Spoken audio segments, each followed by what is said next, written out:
পাহাড়ের পাখে কুঝিকচিক শব্দের সুর, মেঘেদের লুকোচুরি আর গাছে গাছে হলদে কমলা রঙের মেলা। এই হলো পাহাড়ের রানী সিটং, আমাদের প্রিয় কমলালেবুর গ্রাম। বেশ কয়েক বছর হলো এই গ্রামটি কিন্তু বেশ ট্রেন্ডিংয়ে আছে। কনকনে শীতে যখন ঝকঝকে রোদে কাঞ্চনজঙ্ঘা হাসে, তখন এই গ্রামের শান্ত নিরিবিলি পথে হেঁটে বেড়ানো এক পরম প্রাপ্তি। যদি শহুরে কোলাহল ছেড়ে প্রকৃতির স্নিগ্ধতা আর টসটসে কমলালেবুর ঘ্রাণে হারিয়ে যেতে চান, তবে সিটং আপনার অপেক্ষায় আছে। দুজনে তাড়াতাড়ি রেডি হয়ে নিয়ে ভোরবেলা 4:45 নাগাদ বেরিয়ে পড়লাম, কারণ আমাদের এখান থেকে শিয়ালদা পৌঁছতে বেশ ঘন্টাখানেক লাগে। ভোরবেলা যদিও বা খুব একটা জ্যামের সম্মুখীন আমরা হইনি। আমরা এখন পার করছি পাটুলি, যেটা অন্য টাইমে সব থেকে ব্যস্ততম এরিয়ার মধ্যে একটা থাকে, আর এখন প্রায় জনশূন্য। সময় এখন সকাল 6:10, আর আমরা আজকে যাত্রা করব ট্রেন নাম্বার 13173 কাঞ্চনজঙ্ঘাতে, যেটা প্রতিদিন সকাল 6:50 শিয়ালদা থেকে ছাড়ে এবং ঠিক বিকাল 5:55 এনজিপি স্টেশনে পৌঁছায়। সময় লাগবে প্রায় 11 ঘন্টা, আর সব মিলিয়ে প্রায় ওই 17টা স্টেশনে থামবে। আজকের পুরো ভিডিওতে আমি আপনাদের বলবো আমরা গাড়ি কোথা থেকে নিলাম, কোথায় থাকলাম, কিভাবে ঘুরলাম, কিভাবে প্ল্যান করলাম, পুরো ডিটেলস।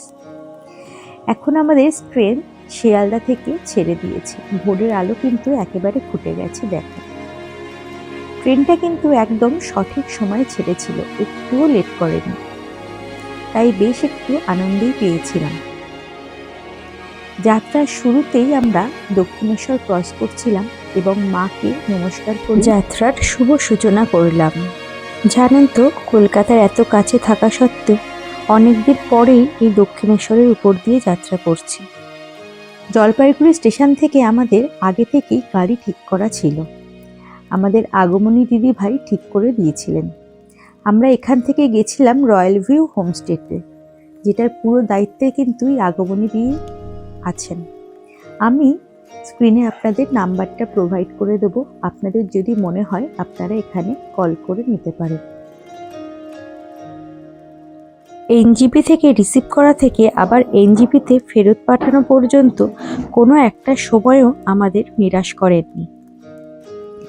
এখানে আমরা ফারাক্কা ব্রিজটা ক্রস করছি এবং দেখো, জলটা এখানে ছাড়ার সময় ছিল না বলে কতটা শান্ত লাগছে, দেখে চোখটা জুড়িয়ে গেল।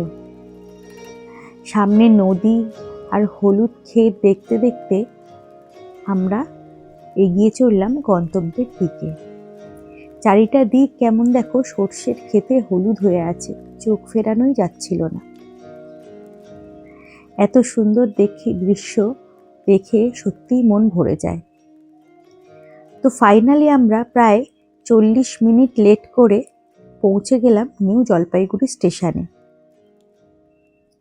সাইট সিনের জন্য যদি গাড়ি লাগে, ওনাদেরই বলতে পারেন, ওনারা সমস্ত কিছু ঠিক করে দেয়।